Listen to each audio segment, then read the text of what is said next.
Drug traffickers have become increasingly crafty in the smuggling of drugs into the country. Noel-Ferguson tonight looks at one drug in particular, marijuana, and its uses, and especially how officers are now able to prevent the importation of this illegal drug.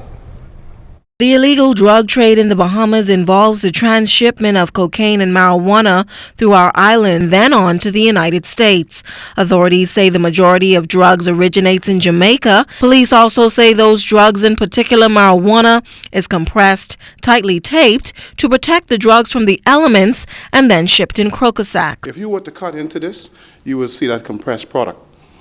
This is then placed aboard a go-fast vessel, and then you would have officers from the Drug Enforcement Unit acting on information from our international partners. We would then interdict these vessels, sometimes on the sea, sometimes on the land, and as you know, sometimes within the houses of those persons involved with the trafficking exercises. Assistant Superintendent of Police Christopher Minus, who is a member of the strike force, adds that marijuana is also shipped in alternative forms for use. Traffickers are known to extract the THC, the active substance in marijuana that creates a high, to create oil.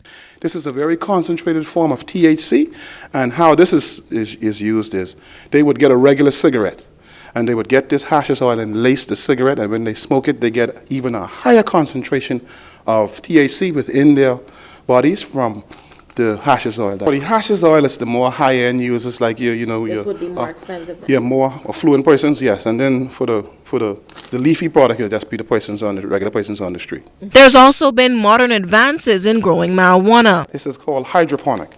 This is grown with the use of chemical agents. Instead of using water, they would use chemical agents which would further even boost the strength of the THC levels within the marijuana itself. And while the hash oil and hydroponics are not commonly found on our streets, Officer Minus says DU officers do find foil packs of weed, which the average smoker utilizes. Minus says drug traffickers attempt to smuggle these drugs by any means.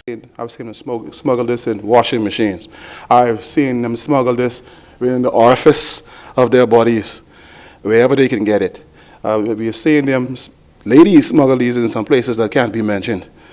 But we've seen this product smuggled almost everywhere. And the constant patrol of our borders and intelligence, he says, is key to stopping drug smugglers in their tracks. Tomorrow we take a closer look at cocaine in the Bahamas, which has also been a drug of choice. Noel-Ferguson, ZNS Network News.